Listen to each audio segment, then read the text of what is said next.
Eh bien là, on va parler du grand-père, parce que le grand-père, à moi, c'est un bonhomme qui était comme moi, et il aimait bien les histoires, et il s'appelait Pierre, mais on l'a toujours appelé Didier.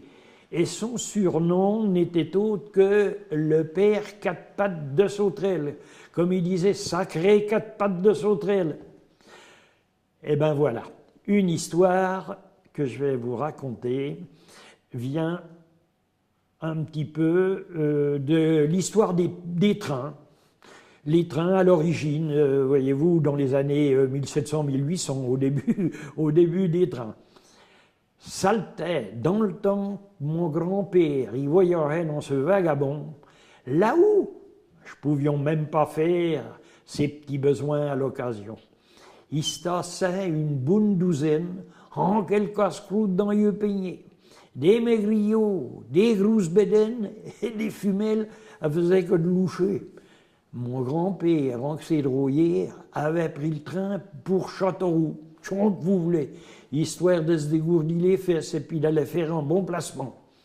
En face de lui, Micoumin Prince, un gros notaire de notre province, il était plongé dans ses papiers.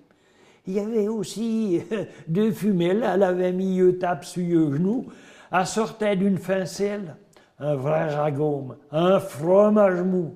Mon grand-père lichait ses babines, tout en mâchant un bout de cochon. Il avait sa chopine, il tassait tout ça à grands coups de canon. Plus loin, un ramasseur de volaille, il chicotait en son couteau des dents qui étaient crottées de manhaille.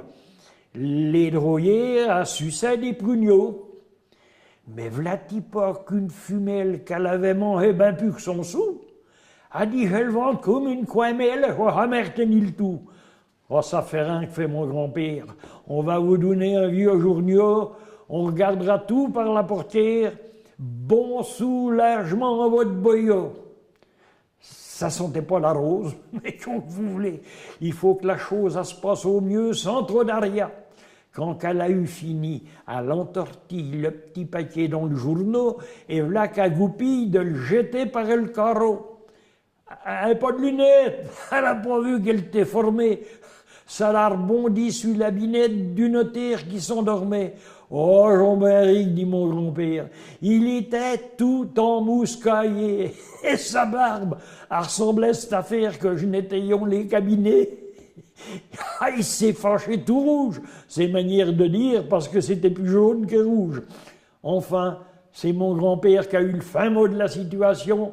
Il a débarbouillé le notaire en du vin blanc, et puis son torchon. Eh ben, c'est depuis ce temps-là que la compagnie à la Senne-ce-Feu, elle a créé dans chaque wagon une chaise percée pour ceux que l'on vit tortille, sitôt un bon gueuleton.